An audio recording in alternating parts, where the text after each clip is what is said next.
Raised Rowdy. Hey guys, welcome to the Raised Rowdy podcast. My name is Kurt Ozan. And I'm Nicky T. And we have our special guest today, Kaitlin Butts. Yay. Howdy. Yay. Thank you for coming back on the podcast with us.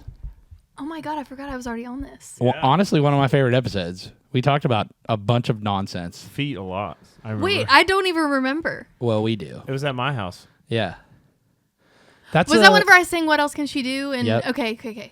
Yep. Yep. Yep. It was very fun. No. And gosh, how long ago was that? 15 years ago? Yeah. No. At least two. Probably three, two. Maybe Yeah. three. Wow. Weird. Feels Crazy. longer. But also shorter. It's weird, you know? Yeah. Time doesn't go the same way when you're really busy. True. And you've been very busy. Yeah. Thankfully. Yeah. And today will be a wonderful morning and beautiful day to have you on the podcast. Yeah. That's my Oklahoma theme. Nice. That was great. Way to slide that in. Yeah. Kaitlin gave us some homework. I did. I've never had that where the artist gives me homework to do Yeah. for the podcast. The publicists sometimes give us homework. Yeah. You know? Yeah, here's an album to listen to or something. Yeah. Of course, I meant like I always, if I have to, we'll do homework for the pod. Yeah. With you, it's like I know all your music, so I don't have to do anything. Yeah. But last night, Kaitlin texted both of us and was like, "If you haven't seen the movie Oklahoma, The musical. yeah, watch it." Uh-huh. No. I didn't make it the whole way through. You didn't? Did you fall No. asleep? Well, Too many Eddie Blaze? Yeah, I busted the bong out and hit it, And I was like, I hadn't done that in a while. I'd just, it'd been maybe like a one hitter here or there. Yeah. And I just did a one hit on it, but yep. So I probably got halfway through. What was the last scene that you remember? That's a fair question. Yeah, great. Yeah. Some of the ballets will put you to sleep if you're not like fully awake for it. Yeah. It's fun watching those though, because like you forget about how movies used to be and how plays are, and it's so different than like what we see now, because you used to have to express things in such a different way to kind of get the point across and like over exaggerate some things almost. And now it just happens in CGI and the robots and like all of that stuff. Iron Man. Yeah. Actually, Robert Downey Jr. has a version where is that right? Oklahoma? Isn't there a newer one with him in it? That's Iron Man, right? I think They're so close together. How would you know the difference? I don't know. No, there's oh my God, there's newer versions. Right, I think he's in it. Robert Downey Jr. Iron Do Man. not quote me on this. Yes. Use your No internet. way. I'm good Use your with it. internet pipe. No, that's not. Internet There's no way. Let me just navigate here. Robert Downey Jr., Oklahoma. It's just gonna say when he was in Oklahoma. He says he won Best Supporting Actor. Let me see. What movie is this from? I don't know. Let me see. Ain't no love in Oklahoma, dude. No. Let me see here. Why isn't this not coming up? You have bad Wi-Fi. Yeah. I don't know. All right. You'll need the thing that where they have the person Googling. Yeah. Yeah. We'll just make the We don't robots have do that it. yet. Yeah. Oh, I spelled Oklahoma wrong. Oklahoma. Yeah. I think you dreamed that. Yeah. No, I don't think so. You probably hit the bong too, There's- dude. No, I didn't. I watched the movie Sober as a Judge last night, and I loved it. I thought it was fun. You loved is a it? fun Yeah. movie. Good. And I Did think it exceed expectations? Like, did it Yes. Did it surprise you? Yes. Good. I thought it was going to be pure hokiness the entire time. Yeah. And then when she starts whiffing that smelling salts, I'm like, okay, here we go. Yeah. Acid trip time. Yeah. And then there's this whole scene where she's like trying to decide which guy to go for, and it was like West Side Story but on drugs. Yeah. It was cool. Yeah. Yeah. I like the song "The Cowboys Should Love Farmers," The farmer and the cowman should be friends. Yeah. but don't leave the cowboy with your daughter or your wife. Like even back then it was like, They like, that's probably a little risque. Yeah. But So I love that. Why did you want us to watch that movie? well, because it's my album theme is Oklahoma the Musical themed, and I'm brought all the songs from and parts of the scenes from Oklahoma the Musical and turn them into country music and where they live in the country music space. Yeah. And yeah. So is there like parallels between the songs in the musical and yours? Like, yeah, every song from the album is paired with a scene or a character or a line in the song. So cool. Can we go through and talk about some of them? Yeah. Do you have an album list or is this still secret or what? No, the track listing is out. Okay. I have it on the inside of the vinyl where each, like, the timestamp of what. Oh, even with timestamps? That's great. I got Psycho with it. So can you put the movie on mute and then put the album on and No, Dark Side of the Moon? No, I didn't go that far. But I was really wanting to make it, like, a lot of people talk about concept albums, and, you know, I really wanted to just be like anal Annie about it and just like every little thing and not be lazy with it and really make sure that everything that was on the album had something to be paired with the movie. Because it was something that I grew up watching my whole life, I already am really familiar with it, but now I am very well versed in everything Oklahoma. So and it's where you're from. Yeah. And you've been playing some of those songs out in your live sets too. Yes, I have. Yeah. When we saw you at the Basement East, That show crushed so it hard. was awesome. Yeah. You opening for Sierra, wasn't it? No, it Nicky was Lane. Nicky Lane. That's right. Yeah. That was a great show. That was fun. Man, playing Nicky Lane, there's not many people that I feel super awkward around, but I feel so awkward around her because she's so cool. Yeah. And I don't know, she's like a little mystical creature to me. Mm-hmm. I just find myself fumbling over my words every time I talk to her. I was kind of explaining that to Kurt, like who she was and like kind of what she's done for the scene and stuff like that. Yeah. You know? Yeah. She's awesome. Yeah. I was getting learned on it. It's cool when I can blurry. teach stuff to Kurt because he teaches me so much, you know? Okay, so goes well with Oklahoma. This is awesome. I'm surprised that you're not wearing the hat with the rope and everything to the podcast. I should have So this come is in my full hard with getup. the headphones. This you is know? the inside of the Vinyl. Yep. Very cool. Okay, so It's blurry. Overture, My New Life Starting Today goes with Oh What a Beautiful Morning. So Yep. your song, and then Yeah. now I loved when we got together and ran that acoustically and combined the songs Yeah. at the same time. Yeah. So that was very cool. Yep. We did that. In my house. Yeah, we did that. That was the first time that I did it. On my way to your house, like 5 minutes before we left, I was like, I really want to combine these two songs. I wonder if it would work. And it was for that. Yeah, and it worked perfectly. Yep. So cool. And then very cool. Then we have Roadrunner, and then Will Parker, the Traveling Man. Yeah, where the guy that goes to Kansas City Yeah. went to he's the little traveling guy, goes with Roadrunner. Yeah, it's so wild to think that going to like a big city would be like an exciting Going thing. to Kansas would You're be an right. exciting Yeah. thing. Unbelievable. I even remember when I was a kid, like just going to Pittsburgh was a big thing for me, just living an hour south of it. Yeah. And there was no GPS. So I like never thought I'm like, I'm never going to go to the city. Like driving here, that sounds crazy, you know, when I was a kid. Mm-hmm. So just stuff like that. Did your parents ever print out MapQuest? Oh, Just absolutely. Pages and pages, yeah. But I remember like, cause I was born in 82. So I remember my parents literally busting out a regular map Mm-hmm. and being like, this road, Yeah. you know, Yep. it's crazy. Not Yep. for Pittsburgh as much, but when we would go on longer road trips. Yeah, you have to. Yeah. All right, I'm going to go through some of these too. The Other Girls Can't Have Any Fun, and the Adieu Annie Can't Say No. Ado Annie. Oh, yeah, Ado Annie. Yeah. See, I was like watching this. I'm like, some of these parts of the movie wouldn't be done today. I feel like. No. No, for sure. And so this song's about a girl who just can't say no to guys.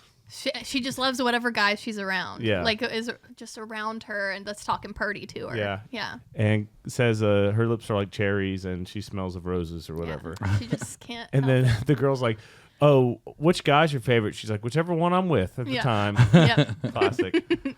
So, oh yeah, Wild Unita's Cactus Juice. Wild Juanita. Juanita. Yeah. Oh yeah.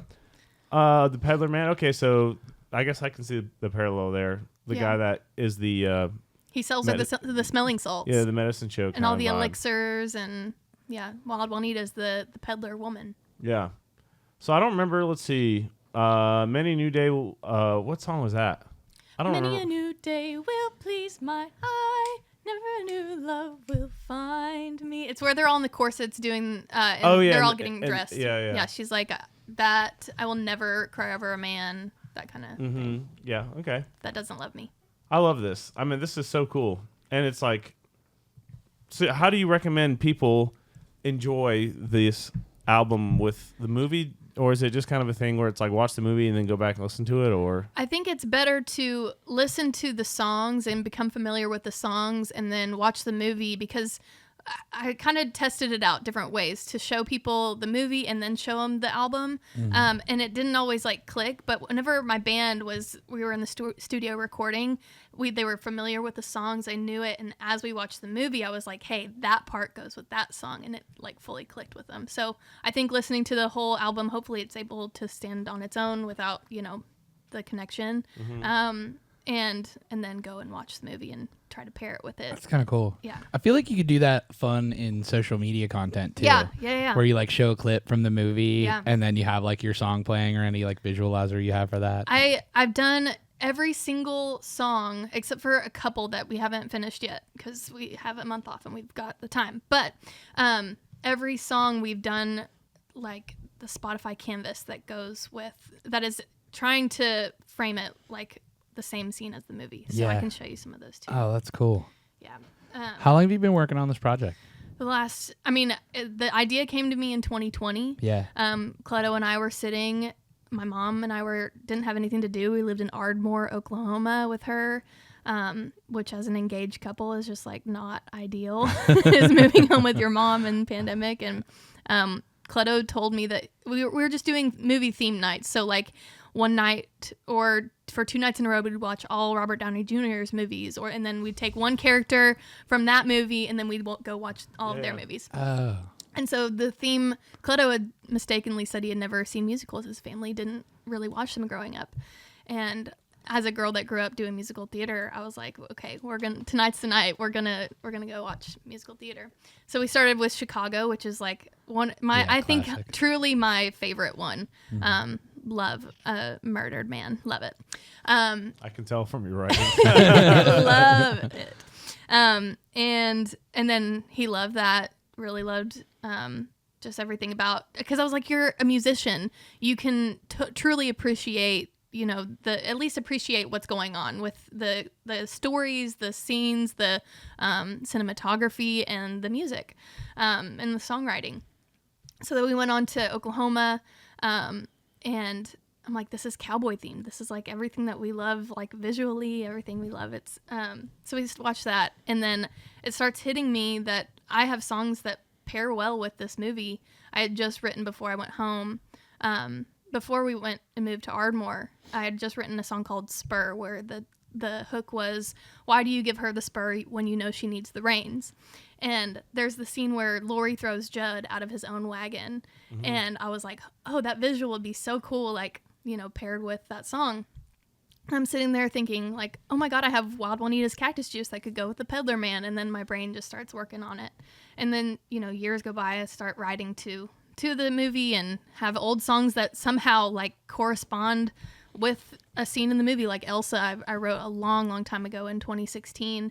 But there's a scene at the very, very end where Aunt Eller is talking to Lori and saying like, women, there's a whole scene where it goes perfectly.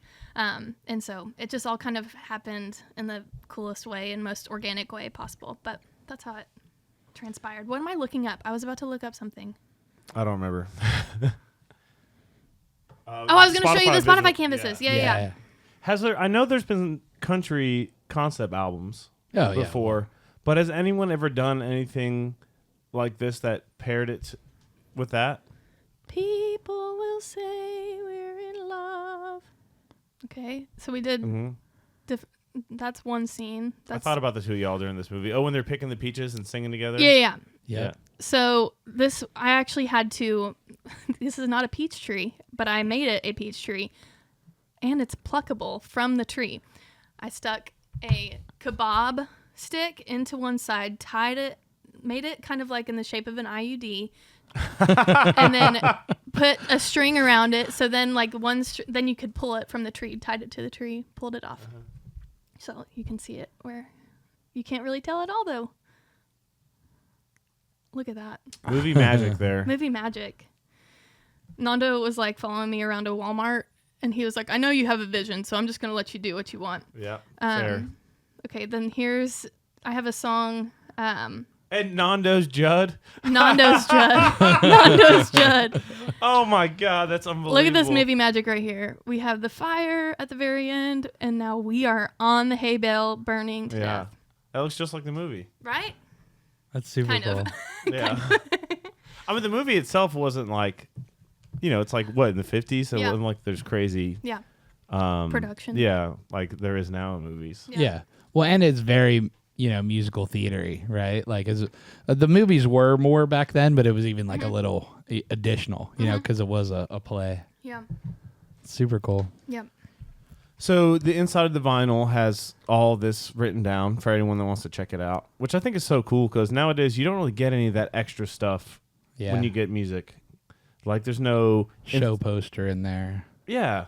And so it's cool to have a little something extra. I remember I had the Americana record, Offspring Americana, and you would put the CD in the computer, and there was like the music videos and all the stuff, so you can just get online. So it doesn't make sense, but it's cool to have a little bit of nuggets on.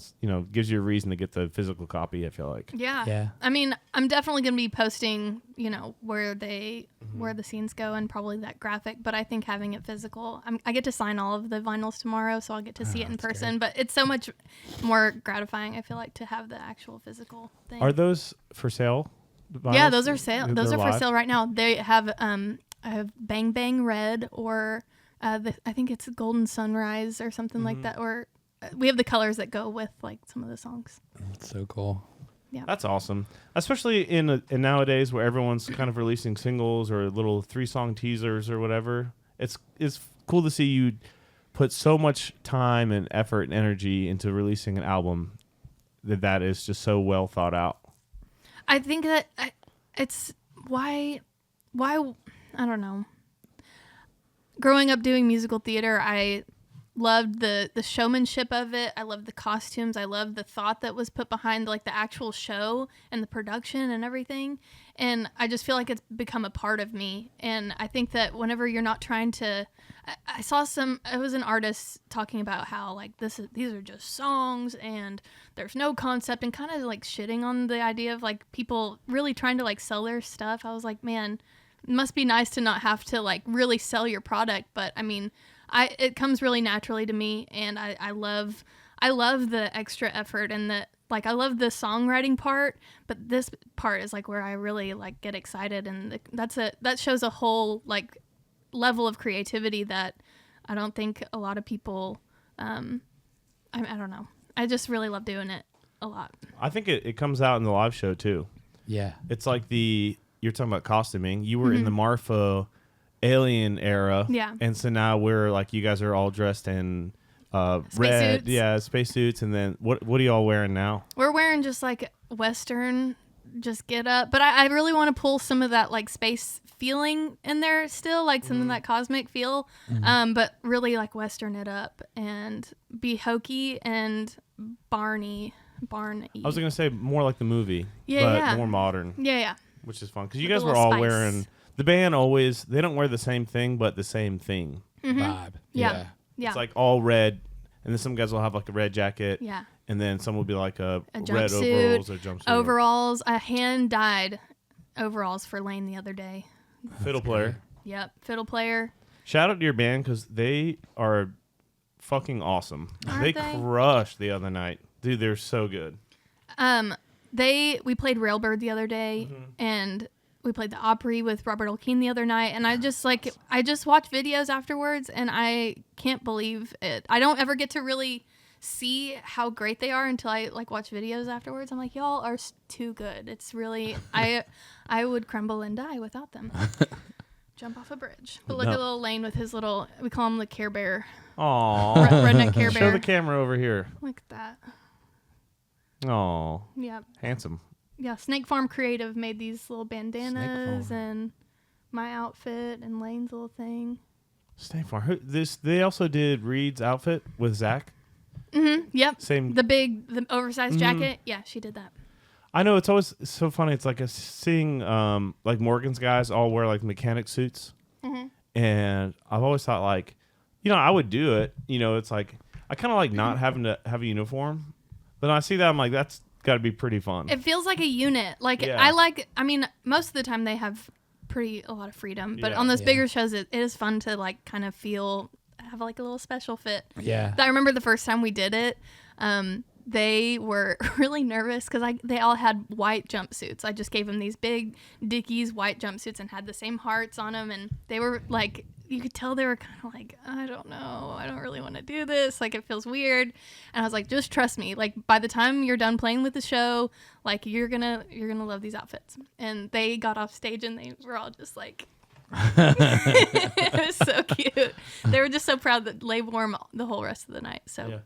Also, if you're playing in Kaitlin's band, it's like you're gonna just know something extra is gonna happen in general, musically or fashion wise or whatever's going on stage for sure. I remember the first time I saw a show like that was Casey Musgraves. Yes, and she had like the light bulbs all over the shirts and stuff. Legend. It was super cool. Legend. So embarrassing. The first time I got to see her live was on Kayamo, the music cruise, through Six Man. And this was like also where the year that her and Chris Stapleton were both playing the pool deck. Like they were like smaller.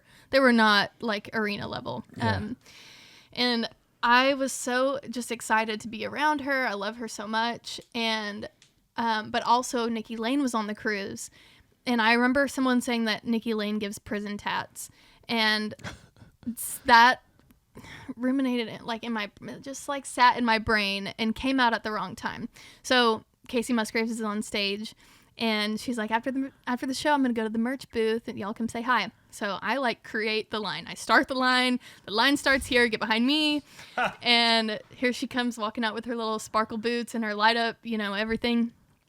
And I was like, hey, will you give me a prison tat? And she was like, confused because that's not who the story's about. Yeah. And she's like, yeah, and just signs the hat, passes it. I was like, and then I turn around. I'm like, that wasn't. I don't know why that came out of my face just now. Wrong person. Too many drinks for me. Brutal. Brutal. Does it hurt? It hurts me to think. I just said that though. Yeah. I've had a few moments like that where you just like, that wasn't the thing I was supposed to say. No, that was bad. It happens. Don't remember that, please, Casey Musgraves. I remember I met John Schofield, who's a jazz guitar player, legend, and I was at a show at Regatta Bar in Boston, and I was like, hey, John, good to meet you. And, and I was like, I love your playing, love your writing. He's incredible.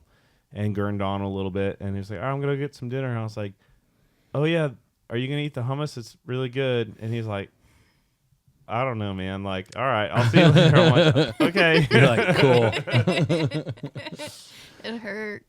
That humbles you, though, when you have those awkward moments with other people. You're like, I remember doing that. But it's all about how they handle it, too. They can either make you feel better about it or just be really confused, but it hurts. I met another jazz guitar player, Kurt Rosenwinkel. I was like, hey, man, my name's Kurt also. And he's like, cool, man. Cool, man. Okay, bye. And now it's like I'm not famous or anything, but I've had people come up to me and be like, I'm like, just take a breath. You it's got cool. Yeah, here's my set list from the show. Everything's cool, like. I don't know what to say. It's sweet. It's sweet. Yeah. I mean, Casey's an inspiration to so many people. Oh, my God. Yeah. For so many reasons, personality-wise, just songwriting, just singing alone, her control is just is unmatched. It's so great. I got to sit next to her on a plane one time on Southwest. This girl flies Southwest. I was like, I spotted her, and I upgraded my boarding group. Because I was like, that bitch is on A10. I just know it. Yeah. I just know it. And so I upgraded. Spend the $20. I also had Hank, my dog, with me. And so I knew I needed to, I upgraded for several reasons. Yeah. And sat across the aisle from her and didn't say anything. But I'm just sitting there thinking about how much she's inspired me. And so many people, I just want to just be like, you have no idea what you've done for the world, and you're just sitting here just like it's nothing. Trapped on this plane with me. I'm trapped on this plane with me, and I'm just like, Yeah, she is wonderful. But she did. Hank was my segue. And she looked at Hank because I went to give him treats and stuff because he starts growling and getting bitey. He starts getting like restless, and I have to like console. I just have to keep feeding him treats. And she finally saw him, and then she was like, I didn't know there was a dog in there. I was like, yeah. And she said, oh God. She said, oh, this is gonna be cringy, I could tell. No, this was actually nice. Oh, okay. Oh shit. She said he's been really good. I said, yeah, as long as I'm feeding him treats, he's good. And she said, same. Or as long as I'm feeding him cheese. She said, same. And then later on, she like petted him as she walked out. And you were like, do you want to write some time? Yeah, no. I was just like, well, I also had a picture. I did end up like saying like, I know who the fuck you are. Yeah. Like, obviously, I'm a millennial girl going to Nashville right now. I know who you are. And you're also not incognito right now. She's wearing like the light bulb outfit.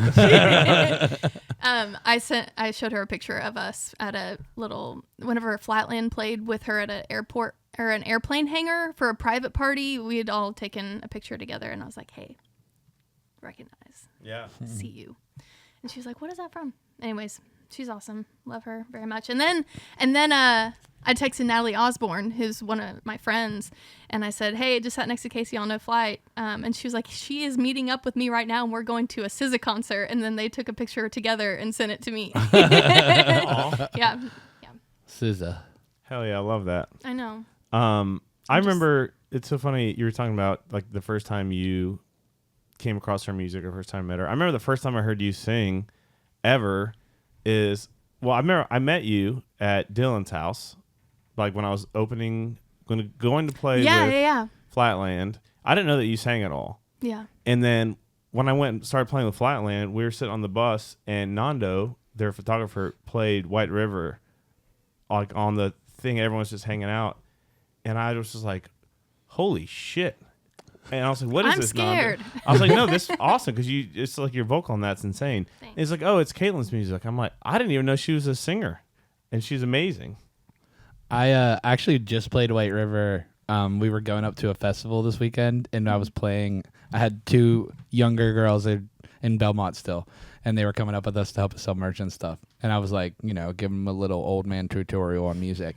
And I was like, all right, I'm going to play you guys some murder ballads. And I played it, and she was like, man, her voice is amazing. I'm like, that's yes, awesome. It's Kaitlin. She's That's best. awesome.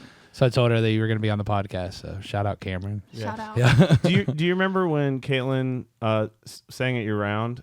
And, oh, yeah. And you sang White River, and Farron goes, where the hell did you come from? And then you said, Oklahoma. That was so great. It's funny too, because you'd been doing your thing for a long time, so you have great songs already. Oftentimes people will come to town and they'll have an amazing voice, but they won't have the songs to pair with it yet. Yeah. So you had been doing your thing in the Texas, Oklahoma scene forever. Yeah. So you already had amazing music. You know?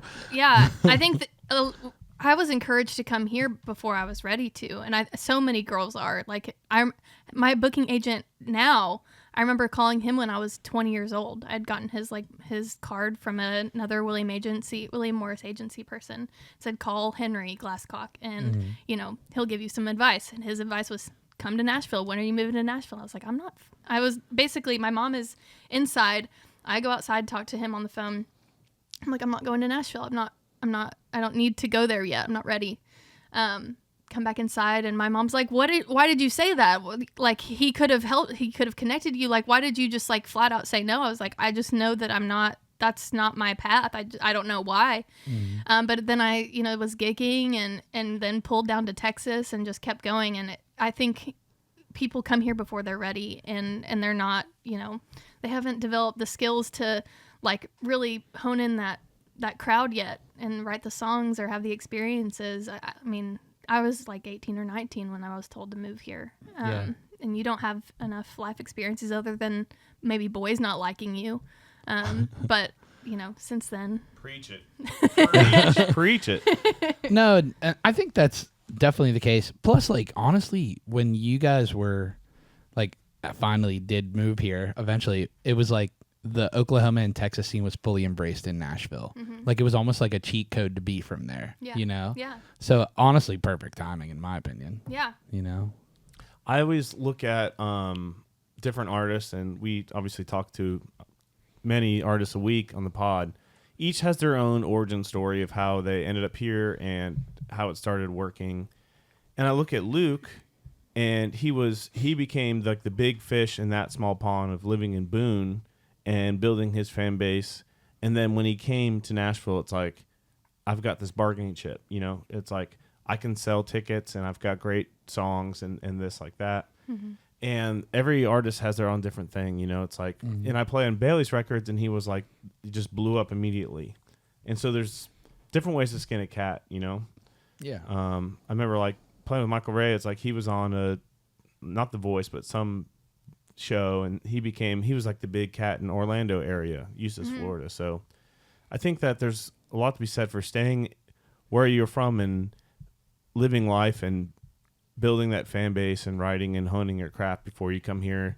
Because it's like, you know, if you're living with your mom, it's like your expenses are lower. You have the ability to spend more time working on songwriting and singing. And move to Nashville, it's like not cheap to live here anymore. Yeah. And so it's like you're going to have a full-time job, and then it's like life starts to happen, and then you lose that time to really work on yourself and your music, I feel like. Yeah. Thankfully, that wasn't the case. Like, we had, I mean, especially with, you know, Cleto paying my rent. Like, it was always, I've never had to do that. I've never had to be the waitress and the songwriter. And it's been really nice to not have to do that phase, because then I feel I've watched so many of my friends not be able to do what they need to do or, you know, want to do because they have their full-time job. It sucks really bad. Yeah. It's tough. Yeah. But I mean, there's no right or wrong way, like we talked about. Yeah. And, you know, that heartbreak or whatever you learned from being back home, it would just have been different here. So the songs wouldn't be the same. Yeah. You know what I mean? Your experiences wouldn't be the same. And one of the things that you hear about Nashville is like sonically a lot of stuff sounds the same too, you know? So I think having an idea of what you want to sound like before you get here and what you want to say, yes, is definitely a cheat code. Yeah. You know, in terms of what makes you stand out in the crowd, right? If you're move here at 18, go to Belmont with 10 other girls who are all talented and great, you know, and that's your friend group, and you guys are all listening to the same stuff. Yeah. It's like, which one of you is going to make it? Because not all 10, you know? Yeah, I think growing up in Oklahoma and being around those Oklahoma songwriters, as a young person, that is just like soaking it all up. That was the thing that really like curated my sound, was being around those kinds of people that are a lot more like left of center, really like not smooth around the edges. They're just like these rough housing people that, you know, taught me a lot about the actual origins of my genre that I love. Yeah. And one thing I love about your music is that you're not afraid to write what's really real, and a lot of that's great, and a lot of that's really brutal, but it makes for incredible, wonderful, beautiful country music. Thanks. Yeah. And it's like if you're not living a unique life, then it's hard to really put out that unique music, I feel like. Yeah. I think the subject matter is that I want to write about is like, I've never been good at being quiet about the things that we're not supposed to talk about. 100%. You know, like, you know, generational trauma, or someone in my life struggling with substance abuse, or like domestic violence and stuff. Those are like icky subjects that people don't like to talk about at parties. But I find myself just like saying it in normal conversation because in my world, it's normal, you know? And I feel like everyone that I know has experienced something like that, at least one of those subjects, or known someone that has. And it feels icky for me to not say the thing that feels icky to some people. And I want to write about the things that we're not supposed to talk about, but I know that everyone's gone through, you know. It's hard for me to shut up about certain things. Please don't. Well, and I think when we're talking about music in general, right, it's, okay, a song makes people feel things, and it lets them know that they're not alone. Yeah. You know, I'm sure you hear that all the time. Yeah, yeah.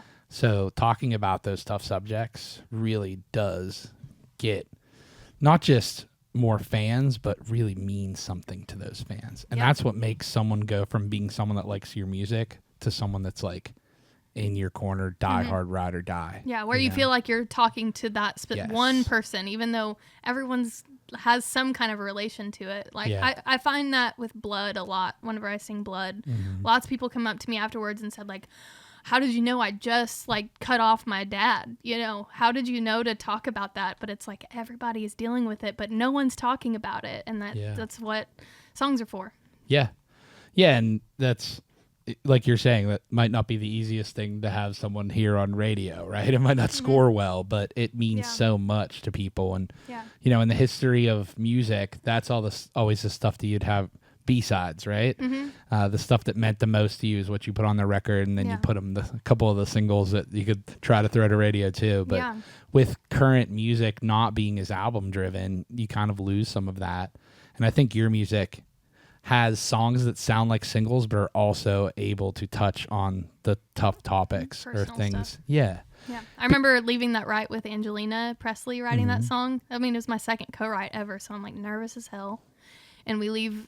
I'm walking out the door and she's like, I don't think we wrote a radio hit today, but I think we wrote something really meaningful. And I think that's all that matters. And I was like, hell yeah. Like, I didn't fuck up today. What a wild topic to go in on your second co-write ever. I know, but she was dealing with it with her husband. I was dealing with it with my dad. And it's the same kind of personality, like that we both thought that we were alone in what we were going through, and I just like full on trauma dump, you know, right as soon as we start talking about just anything family wise, you know, she's like, what's going on with you, blah blah.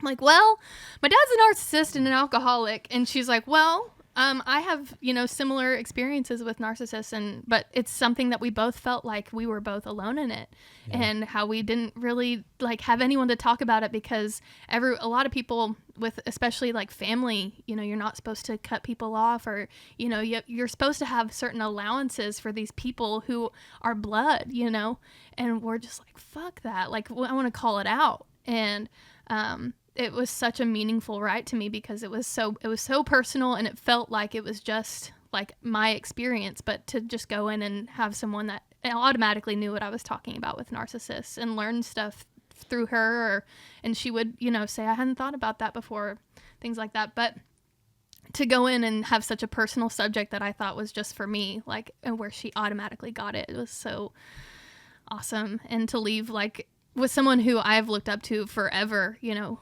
Pistol Annies have like, that was I sang Hell on Heels on my first like CD that I made in my house. Like I like got the labels printed on the top, you know, got this like dude to record me singing it with my acoustic guitar. And that was like, you know, to sing with that person and write a song with them, you know, was really meaningful to me. Angelina's the best. Yeah, I mean, it's like you get the benefit of the fellowship of being able to talk through all that, and when you leave, you get a little going away present. And it's a beautiful song. Yeah, you know. Yeah. I mean, and I didn't realize how great of a song that was. Not to like, you know, it's a great song. It's a great song. I'm super proud of it. Yeah. I didn't realize how great it was until I got to my car. My mom, first time I came here, she would just sit in the car, sit at the hotel, and just wait for me to be done. Because after I'd go to my rights, I would just go back to the hotel and just like pass out and fall asleep because it's exhausting. And I played it for her later on. You know, right after a write, you just want to shut down and just like not listen to it for forever because you've been working on it for 4 or 5 hours. And I played it for her, and she was like, "This is really good." Like, I'm really surprised. I was like, you know, if Mom likes it, it's good. Yeah. she's my honest, the person that I can always count on to be honest on things like that. But and just also the music video is so incredible. Thanks. Yeah. Thank you. That was that one I dreamed up in my head, and it turned out exactly how I wanted it to. That's great. There's a lot of good stuff in there. Yeah. In your brain. Yeah. A lot of cool music videos too. Okay, so Chris Jones is a guy that y'all need to listen to. He's got a band called the Flycatchers. And I asked him to be my mean, abusive husband in the music video. And it scared me so bad. Like, I actually like cried from being scared of him. There's one part like on the first chorus where I'm looking at where it turns right and the lights go red and he's like standing over me, he scared the shit out of me, where it actually created an emotional, like, triggering response where I started shaking and cried. And I was like, well, that's the take. I'm terrified. And then he would just like talk to me like normal. I'm like, guy, don't look at me. No, go in the other room. I need to go like be mad at you. But he was such a surprisingly great actor in that music video. He would just like talk about his methods like right before. He's like, I think he was talking about The Sopranos at one point and how he was like going to emulate one of those characters. And I was like, you do you, just shut the fuck up. And like, like I need to be mad at you. Stop trying to be friends. Like I can't, I'm not an actress, you know, but you talking all friendly to me. And then I'm having to switch it on and be like this abused housewife. You know, I can't do that. So get away from me. I know like the actress who was in The Shining. Mm-hmm. I don't remember her name. I don't think I've ever actually known it. I'm not good at actors' names, but me neither. She was like, they traumatized her on that set. Like, yeah, and I'm sure. Poor woman. But that's wild to even think about. Yeah. And that movie's terrifying. Oh yeah, that's the crazy part about child acting is like the kids don't know. They don't know really, that it's not. You know, yeah. They really they do, but they don't. You know, it's and then because she like, you know, Popeye's like, here's Johnny, and she's like, you know. Yeah. Yeah, like with sci-fi stuff or like when people are zombies, you know, you're like, okay, this is that's the makeup on the person. Yeah, but it would still haunt you. I mean, I'm an adult, and every time I watch Walking Dead, I'm gonna go have a nightmare about it, even though I know that those are all like make-up people. Yeah, I always have zombie nightmares the night after I watch Walking Dead. Maybe that's your next era. You've had the alien Martha, the Oklahoma cowboy. Now it's she's zombie. in her zombie era. So when does the record come out? June 28th. Okay. In a couple of weeks, which is June 11th. insane to me. So it's 2024 now. So this has been 4 years in the making. Mm-hmm. It's crazy. What do you got planned for it? You got a show, album release show? I have anything? tours. I don't have an album release show. I'm playing in Pendleton, Oregon for Jackalope Jamboree. I'm direct support to Charlie Crockett, so I'm really excited. Cool. Last year I was first of the day. And so to be able to go 1 year later and be a direct support is cool. But that's going to be my album release day. And then we go to Spain. And then we tour we're gone for 3 weeks, basically. What, the country Spain? The country Spain. I don't even know what is there. I don't know. People mostly. Mostly? Yeah, but I don't know any monuments or anything like that. I know UK stuff. I know like Italy. But I don't know what is in Spain. They have the bulls? They have the bulls killing. Yeah, I don't know. Yeah, that's Are not they, all the time. I'm not going to go there. That's good. Are you going to play or for vacation? I'm going to play. War and Treaty's on the lineup. Yeah. Oh, cool. Me and those are the only two people I know. And how long is that tour? That's amazing. I want to go to Spain. It's a festival, so it's like 1 or 2. It might be 2 shows. Cool. We'll have to ask Mark. Okay. Yeah, ask Mark. Man, that is so cool because I feel like there's always I always see memes where it's like a band releases their world tour and it's like USA, Canada, and London, you know, or whatever. Mm-hmm. And so, you know, with Luke, that's how it was when we first started. It was like you do the C2C tour and see whatever the other one is in Australia or something, which is pretty cool. But now I think country music is starting to spread its fingers further and further. And I've played in, like we played in, you know, the Nordic countries and all over like random places now. In Spain, that's awesome. Have you been to Spain? I have not, no. Okay. I'm excited. I'm just not even going to Google anything. I'm just going to raw dog it. There you go. I'm also doing, you said what was I doing for the album? I'm doing music videos, hella music videos. Like one for each. How many songs are on the album? 17. And are they all 3 minutes or are some of them Some of them are 5. There's any shorties? No. There's the overture, which is one, which is like a musical part. And then there's the soliloquy where it's right before she's taking the smelling salts, where she's like she's like a cactus juice. Yeah, but I flip it to be Wild Juanita's cactus juice. Wild Juanita's cactus juice, make up my mind for me. I'm waiting for the answer. So that's the soliloquy. Okay. But we shot 5 different videos. We did it for Bang Bang, Other Girls, Wild Juanita's, Soliloquy, and shit. A 5th one. I don't know. Hang on. We'll figure it out. Yeah. Ask Mark. I can show them to you also. I'd love to watch them. Yeah, they're all good. Are any of them out now? Not yet. Hunt You Down. Hunt You Down is out. Okay. Yeah, that's out. Yeah. Yeah. What is the tune? Now, I'm not as familiar with this song because I've only heard it once and it was live at the Basement East. What is the one where it's like, man, I remember looking at you, Nick, and I go like, this is just such a smash. It was like kind of, the verses were like in 3 and then the chorus was like up tempo, I think. My mama taught me when I was a girl, if a man is a problem, take him out of your world. Leave room for the sunshine and no room for clouds. Just pretend he's no longer around and say, you ain't gotta die to be dead to me. You ain't gotta die to be dead to me. Yeah, I wrote that with Natalie Hemby. Yeah, so that song is so fun live. Yeah, it is fun. Yeah. That is one that we don't have a music video for that or any visual to go with that. And that's the one that I just know is gonna pop off. Oh, for sure. For sure. Well, I heard that for the first time and I was like, we were already humming it after the show. Yeah. Yeah, we both like looked at each other. We're like, yeah, that's the one. That's the one. Yeah. I have an idea for it.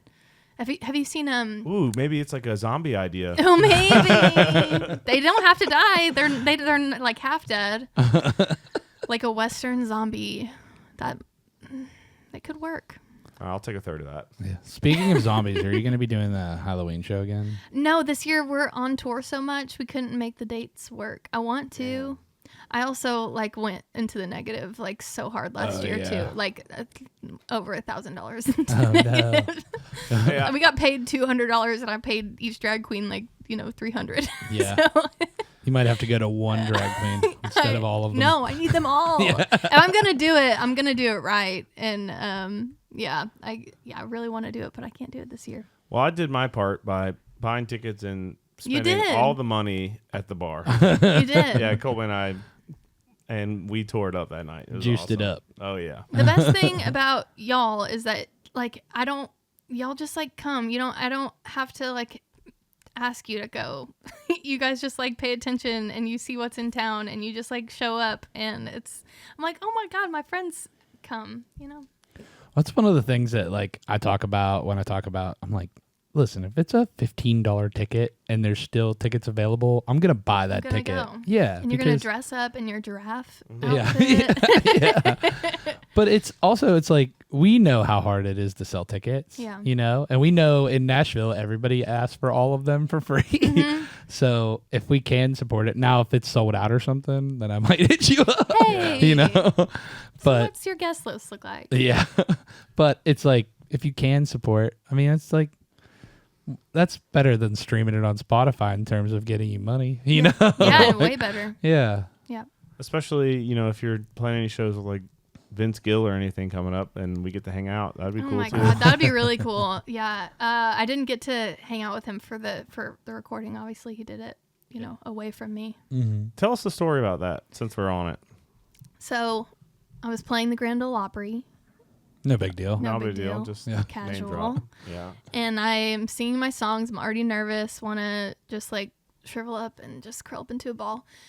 And I walk back to my green room after the set, and they were like, "Hey, did you notice that Vince Gill was sitting in the church pews behind you the entire time while you were playing, just like looking up at you, playing his guitar and just strumming along, clapping?" I was like, I did not see that. They also said that he was standing like this whenever I got off stage, like to meet me, to like be like, "Hey, I'm Vince Gill," and I didn't see him because I just go full tunnel vision. Like, what just happened? You get off the Opry stage and it's like, how do you process that? Yeah.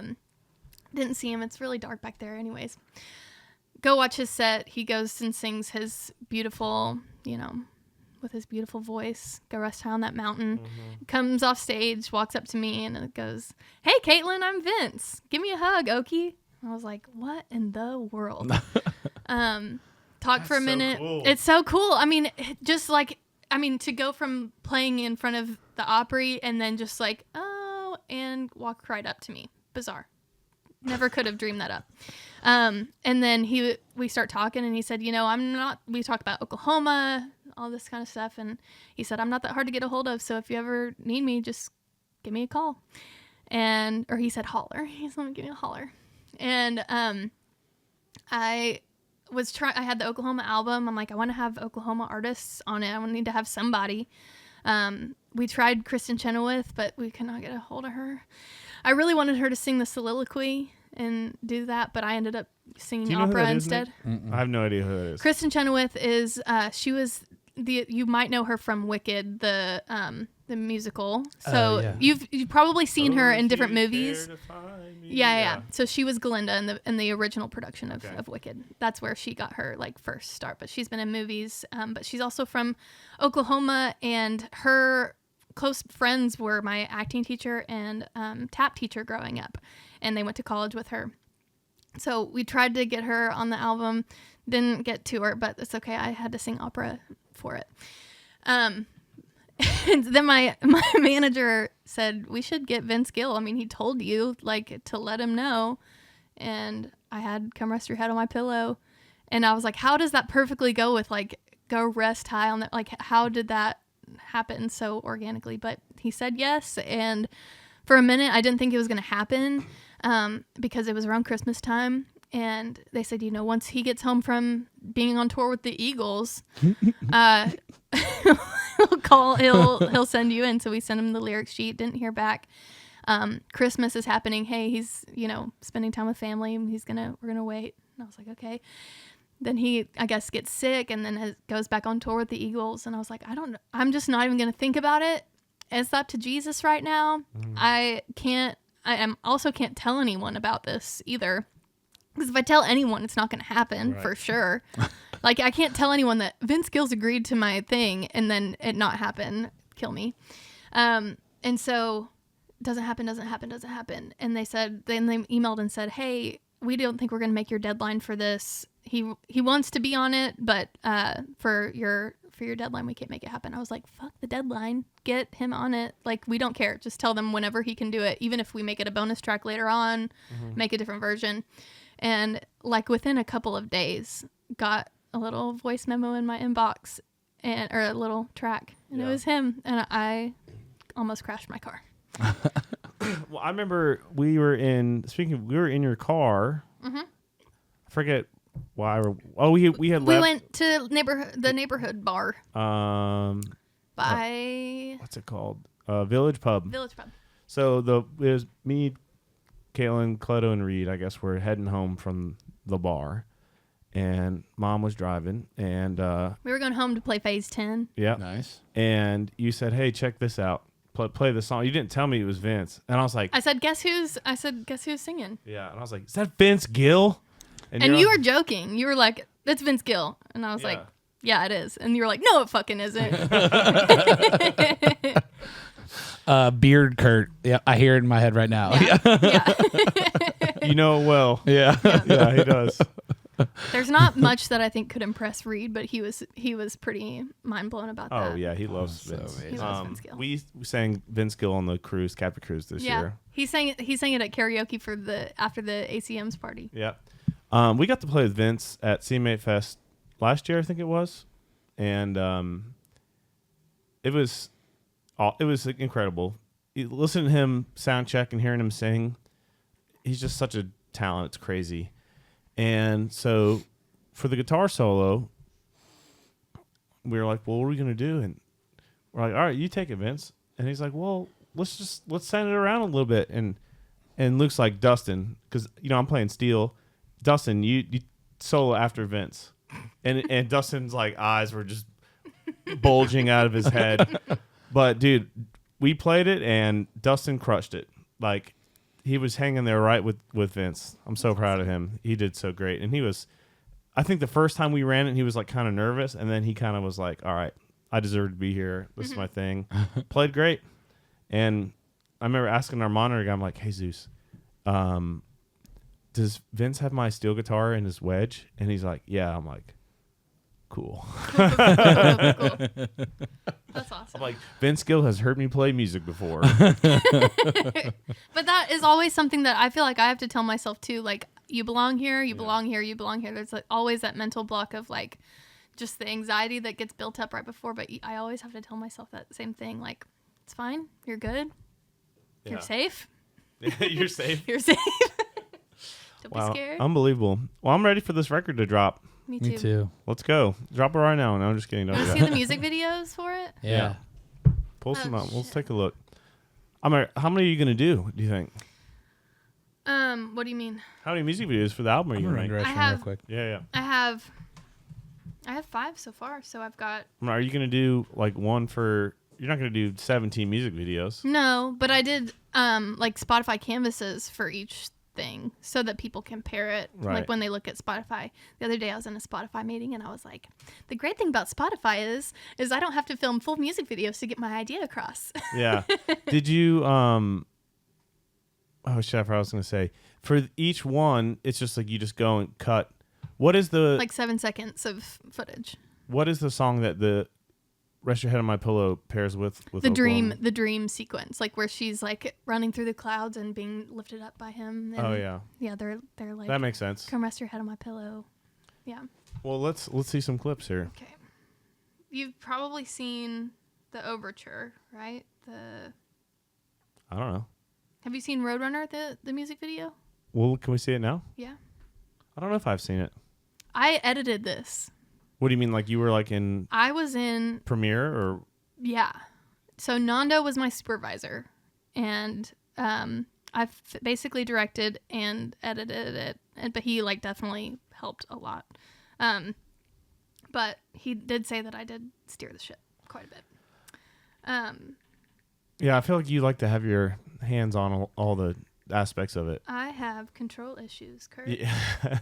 I've worked with people that are like that too. I feel like I would rather work with somebody that knows what they want rather than someone who's like, I don't know. Like I have such a specific idea of how it needs to be, and it kind of drives me crazy like whenever I see someone who's like, I don't really know what I am or what that's supposed to look like. I don't know. Where I'm like it has to be that. It has to be this, you know? I've definitely worked with like on records with producers, and sometimes they're like, I'm like, all right, what do you need? And they're like, they know exactly. And sometimes they're like, I don't know.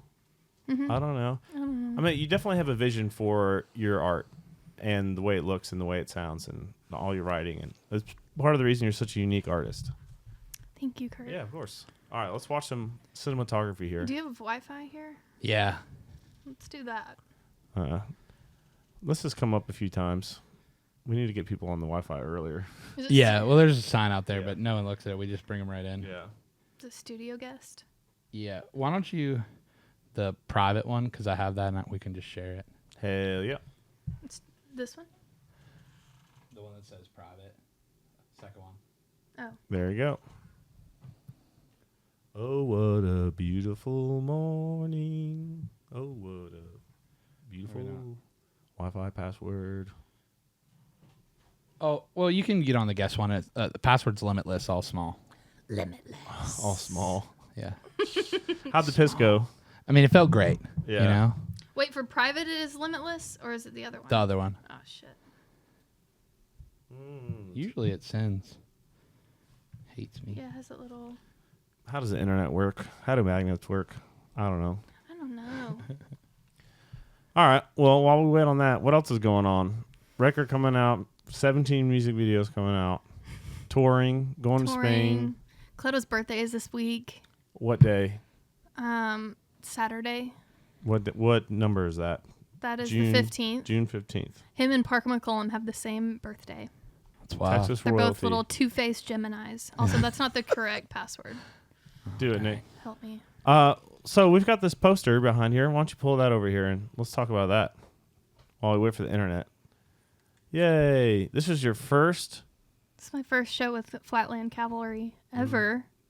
And this was like before, this is when me and Cleto were like in our talking phase. You guys weren't in love yet.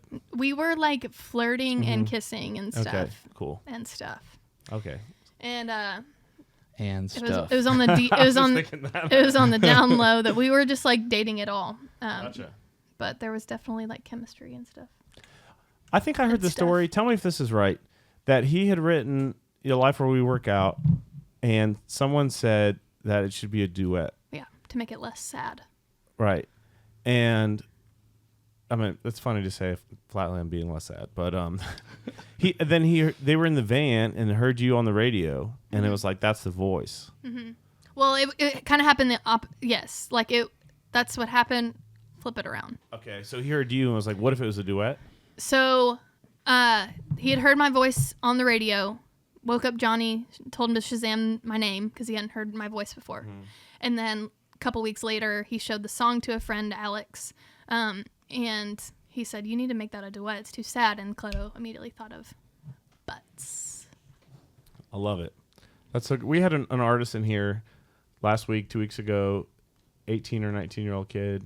Baker? Yeah. Yeah. And he was, we had Cleto in also. Mm-hmm. And so he was like, dude, I want to come meet him. I'm like, all right. So he met Cleto and Jason, who was like, yeah, I covered that song.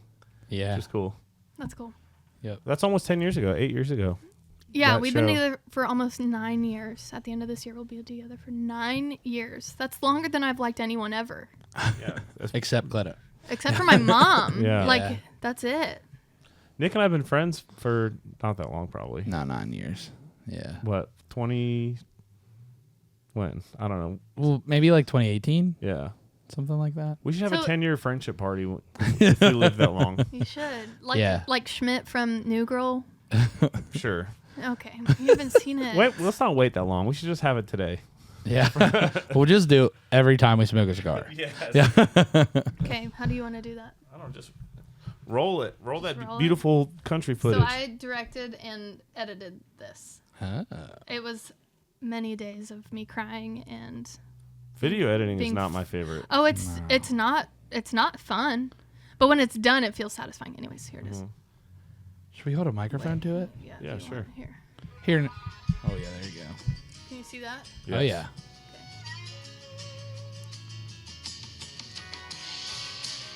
This is shot. That part was shot in Jal, New Mexico.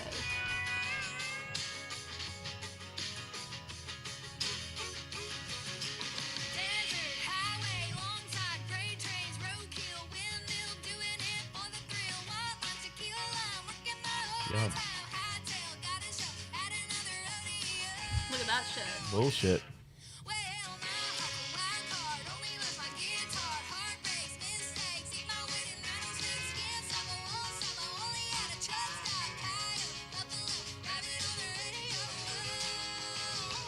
Texas Club. This is the Billy Bob's. Oh, was it? This one is, yeah. Oh. This one crushes live, too. Yeah. It's fun. I love that.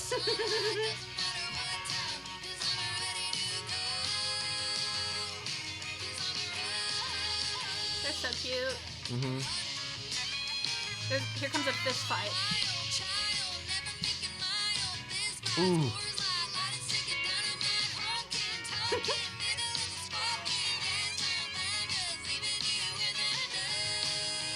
Oil spot. Tito's. Love it. Don't waste the Tito's.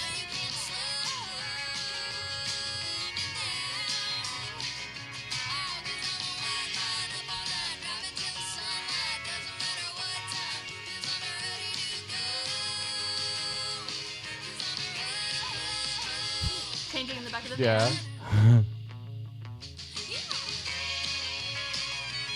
Did Lane play on the song? No, he did not. Oh, okay. Eamon from the Opry did. Oh, he's so good. And he's so good. Yeah. Is this the song that has... Cat Green. Oh, shit. Cat Green's in Is that Reba? Is this the tune that has the dance on it? No, that's Hunt Me Down. Yeah.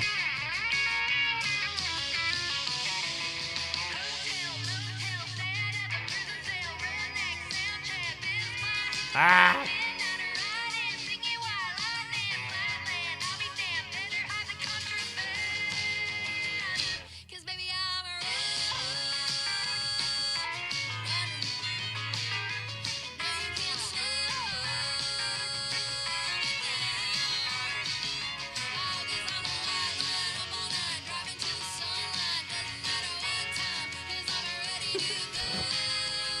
That's a great music video.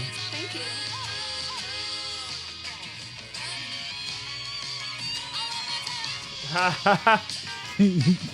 It's so much fun. Yeah.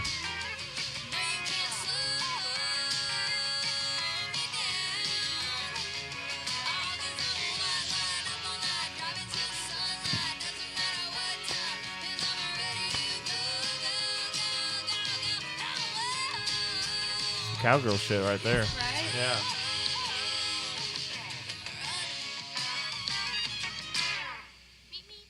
Beep beep. Oh, Director, great. singer, writer. Based on true events. Yes. Especially the Relatable. That's incredible. Thank Hell you. yeah. Thanks. That was a fun one to do. It took a couple weeks to shoot that and get all the content we needed for it, but Were you guys playing there, or would you just go there? And we just went there. We'd gotten a bunch of like live stuff, but we just couldn't get those like couple of shots that required the stage lighting and like every show that we played was like not great. Like where the production was either raining and the weather was terrible, or it wasn't like a stage that you could like really Do work, that from. you know. Yeah. But I'll show you. My favorite is Wild Juanitas. Oh, hell yeah. I remember that song from a while ago. I think the last pod you played it for us, or maybe another time at the house. Yeah. Well, didn't we play that acoustically at my house? Yeah. With Charlie, and then Cleto, we did. Yeah, I think so. Cleto did Wool. And then hang on. you were coaching me on the dobro solo. I think Wool might have been a different time. Yeah, that was a different time. We've done it a lot. We've done that a lot, and I need to do it again.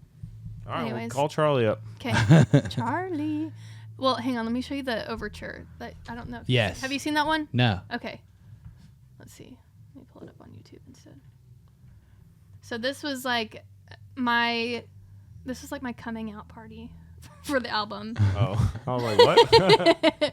No, I wanted people to know that like my last album was so dark and sad and about like real life subjects that are just, you know, like we talked about.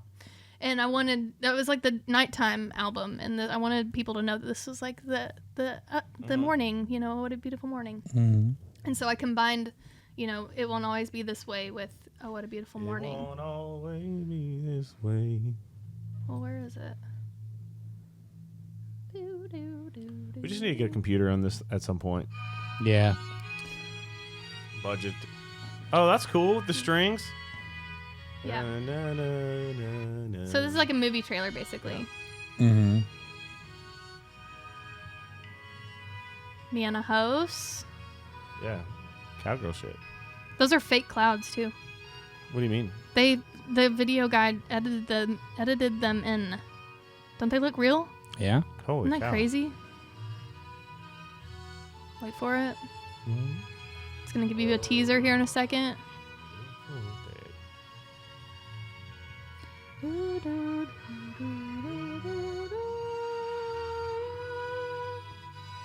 Well, shit, this isn't the right one. Well, it's good. That's not the right one. I was like, this doesn't look right. Is it this? Well, hell's bells. If you don't know, who does? Oh, wait, it's this one. Okay, here we go. I'm going to make you watch the whole beginning part. Oh, wait, there it is. There we go. Haha.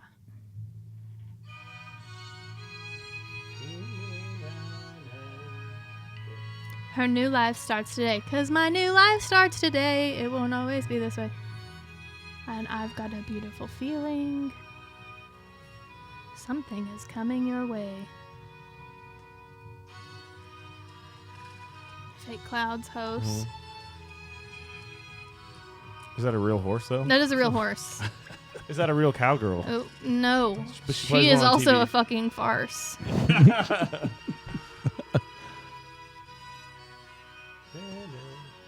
Oh, wow, that looks just like the scene from the movie.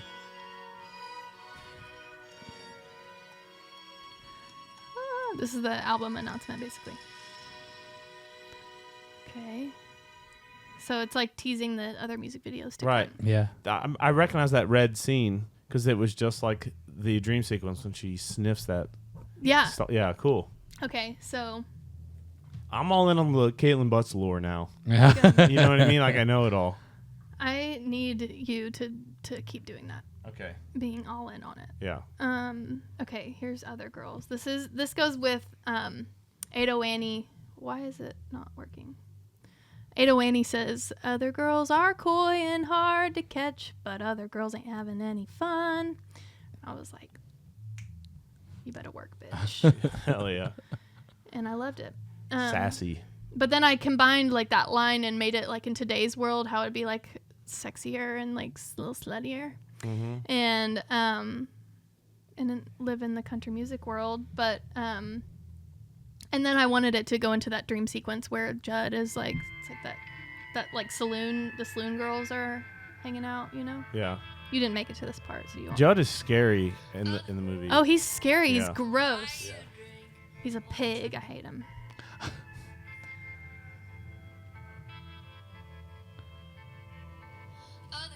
This is also unfinished, but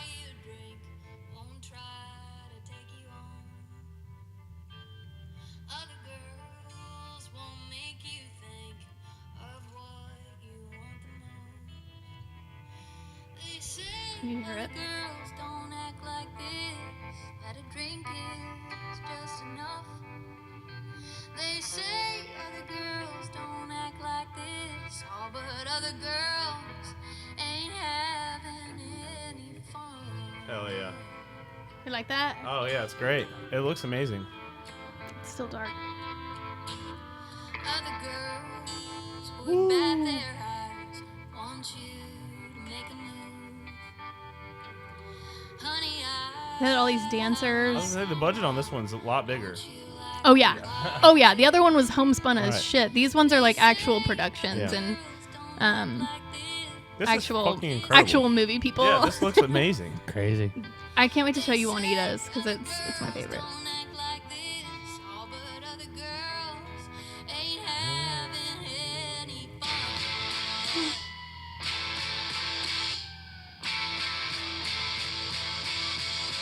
I'm a freak, All right. a wild child.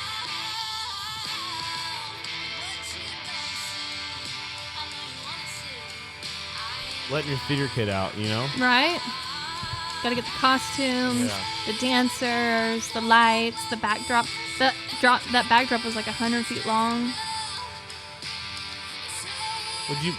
Is that the one the Tyler Childers one or something? No, that's a different one. Okay. That one was a lot smaller.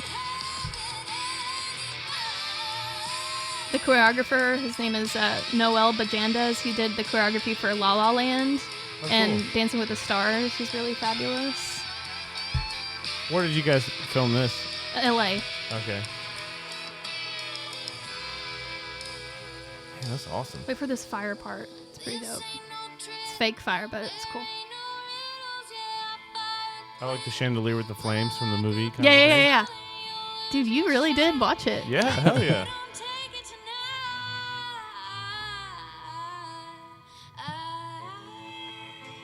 There's this like, Give me that steel guitar. this guy touched my boobs. I'll fight that guy. Cloto was like, kind of like, didn't really love that was happening. Yeah. And I was like, hey, pretty sure that dude's gay, so it's fine. Should be okay. Should be good. I mean, that happens all the time. There we go. The actors have to deal with that stuff all the time anyway, right? Yeah. It's part of the gig. As soon as he realized that, he was like, yeah, you're probably right. Yeah. They say other girls don't talk like this, that it's poison on the tongue. They say other girls don't act like this, oh, but other girls. And the girl in there too. Oh yeah. Just wait for the. My manager calls this the orgy scene. Yeah. That's what I'm like, this is not. Anyways, it's a little bit more artistic than an orgy, I would hope. But it is. It's a little both. It's a I'm getting a little both here. It reminds me of that scene from like 300.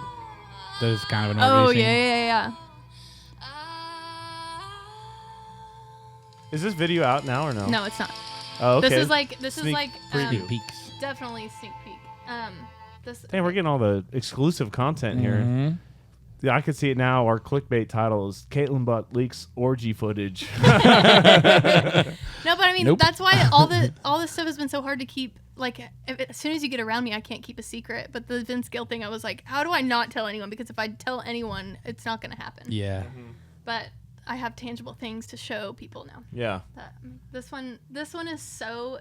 Have y'all seen oh my God, 100 Ways to Die in the West, or oh my God,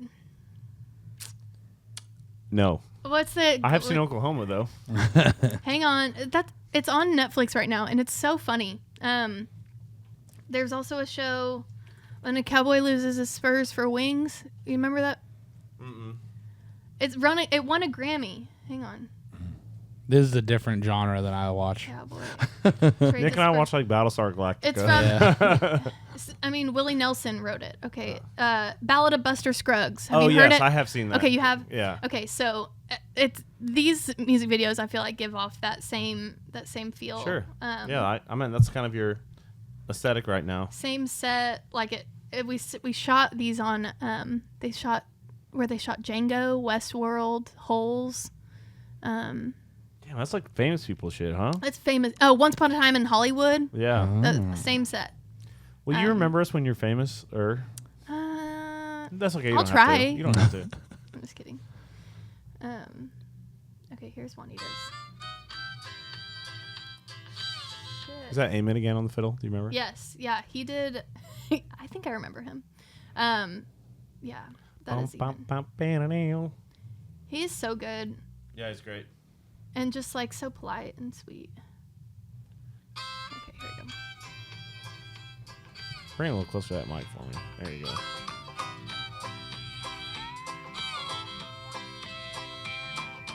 Out in the middle of BFE, somewhere south, the rural Route 3 is the site of something legendary. It's Wild Juanita's roadside stand. In a lean-to shack by an old garage with a fruit stand out front for camouflage. And Same you might outfit as think the just peddler a man, mirage, by the but way. I'll tell Oh, you cool. firsthand that it isn't. I don't think he wore a skirt though. No. Shells full of jelly and canned Similar fruit hat. salsa to put in your Yeah. belly. But the best kept secret is not the produce. It's Wild Juanita's cactus juice. Wild Juanita's cactus juice got you all feeling all loose goose. Make enemies, call a truce. And that's Brent Cobb harmonies also. I was gonna ask. Yeah. Just casual. Yeah. Just one of my favorite songwriters ever. In the back, she's cooking up a fresh new batch, homegrown organic from the patch, with a little bit of this and a lot of bit of that. She's never written down. Gun violence. Juanita's no shaman with the rattlestick, no floral water to sprinkle you with. Juanita's just an old recluse, but by golly, she'll sell you her cactus juice. Good to have like my Django moment right here.